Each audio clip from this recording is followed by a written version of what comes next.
My name's Alex Bainey, and this is You're in Control. So, a brief overview of the game. You work as an engineer that is manually controlling certain aspects of a nuclear power plant, and your goal as this engineer is to make it through the day without causing a reactor meltdown.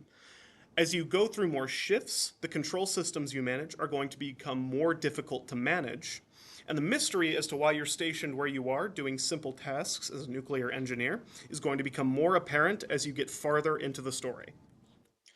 The core gameplay mechanic is going to be a first person resource management game, wherein progression through the story adds more complexity and difficulty to the systems you're managing. The levels are based on days, and there are 3 days currently planned out. In terms of storytelling, it is going to be primarily environmental. Peripheral world building is going to be the main driver of the story, in which clues from your environment and the people around you are going to advance the story, as opposed to a traditional game where exploration advances the story.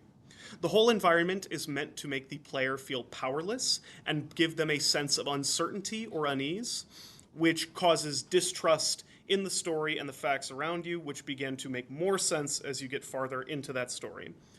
The entire design is going to take elements from the thriller and horror genre, although I would not say that the game is a traditional thriller or horror game.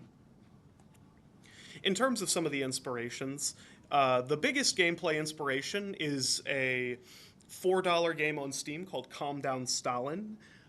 This is the same sort of resource management game where you have a bunch of systems where failure results in a game over.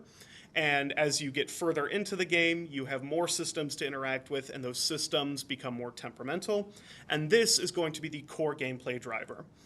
Five Nights at Freddy's is included here as it is one of the most classic first person resource management games, and essentially borrows from the mystery gameplay element that Five Nights at Freddy's brings, where you're not exactly certain as to why you're performing the tasks you are, but knowing that failure results in the death of the player.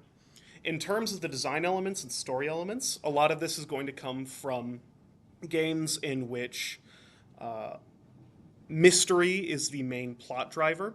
When thinking about inspirations, I thought of Iron Lung as a story design, in which case the player is given extremely low amounts of detail on what's going on with their environment and are meant to come to inferences as the player explores further into the game.